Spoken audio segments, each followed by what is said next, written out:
دوستو social media پر ہر کوئی سائم ایوب کی تعریف کر رہے ہیں۔ سائم ایوب نے صحیح معنوں میں ایسی بلے بازی کی کہ وہ تعریف کے حقدار ہے اور ان کی تعریف بنتی ہے، مگر اس کے علاوہ آغا سلمان نے دل جیتے، جبکہ نسیم شاہ نے صحیح معنوں میں اپنا رول ادا کر دیا جس کے لیے نسیم شاہ کو بھیجا گیا تھا۔ نسیم شاہ نے وہی کام کر دکھایا۔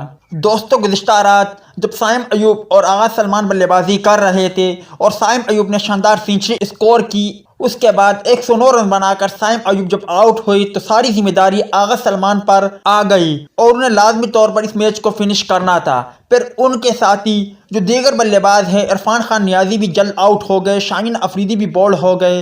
اس کے بعد جب میدان میں اترے نسیم شاہ تو صحیح معنوں میں نسیم شاہ نے دل جیت لیے۔ آغا سلمان کی بات کریں تو آغا سلمان نے 82 رن بنائے، نسیم شاہ 9 رنز کے ساتھ کریز پر موجود تھے تو پاکستان کرکٹ ٹیم نے کامیابی حاصل کی۔ آغا سلمان نے اپنا مین آف دی میچ کا ایوارڈ بھی سائم ایوب کو دیا، جو کہ بہت اچھی بات ہے، مگر اس کے علاوہ نسیم شاہ کس طرح دوران میچ گراؤنڈ میں آغا سلمان کو گائیڈ کرتے رہے، انہیں کہتے رہے کہ بھائی آپ جلدی نہ کرے اور آسانی سے کھیلے، زیادہ مشکل میں اپنے آپ کو نہ ڈالے، یہ میچ ہمارا ہے اور ہم اس میچ میں فتح حاصل کر سکتے ہیں۔ پھر ویسا ہی ہوا، نسیم شاہ آخری تک آغا سلمان کے ساتھ ڈٹے رہے اور پاکستان کرکٹ ٹیم نے شاندار کامیابی حاصل کی۔ اگر نسیم شاہ کے علاوہ کوئی اور کھلاڑی ہوتا یا نسیم شاہ جلد آؤٹ ہو جاتے تو یقینی طور پر پاکستان کرکٹ ٹیم مشکل میں پڑ سکتا تھا اور پاکستان ٹیم کو اس میچ میں شکست بھی ہو سکتی تھی۔ تو میرے بھائیو، آغا سلمان سائم ایوب کے ساتھ ساتھ نسیم شاہ کی بھی تعریف بنتی ہے،